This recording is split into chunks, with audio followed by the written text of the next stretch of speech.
మరణించినా కూడా తన కళ్లతో ఈ లోకం చూడనున్న కీర్తిశేషులు అండగుండాల రవణమ్మ గారు. ఆచార్య భరద్వాజ సేవా సంస్థ సూళ్లూరుపేట వారి ఆధ్వర్యంలో 485వ నేత్రదానం.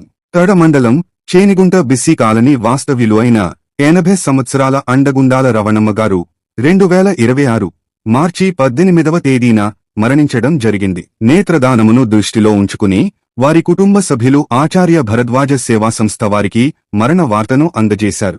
సంస్థవారు మరణ వార్తను శంకర నేత్రాలయ చెన్నై వారికి తెలియజేశారు. వారు పార్థివదేహం వద్దకు చేరుకుని కార్నియాలను సేకరించి కుటుంబ సభ్యులకు ధృవపత్రాన్ని అందజేయడం జరిగింది. తమ కుటుంబ సభ్యులు మరణించారు అన్న పుట్టెడు దుఃఖంలో కూడా దుఃఖాన్ని దిగమింగుకుని నేత్రదానం చేయడం హర్షించదగ్గ విషయం అని పలువురు ప్రశంసించారు. తాను ఈ లోకాన్ని విడిచిపెట్టిపోయినప్పటికీ తన కళ్ల ద్వారా మరో ఇద్దరికి చూపును ఇచ్చి వారి ద్వారా ఈ లోకాన్ని చూడటం రవణమ్మ గారు చేసుకున్న పూర్వజన్మ సుకృతం.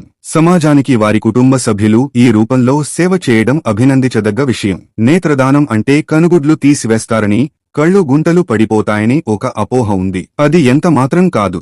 నల్లటి గుడ్డుపై ఉన్న పొరను మాత్రమే సేకరించి అంధులకు అమర్చడం జరుగుతుంది.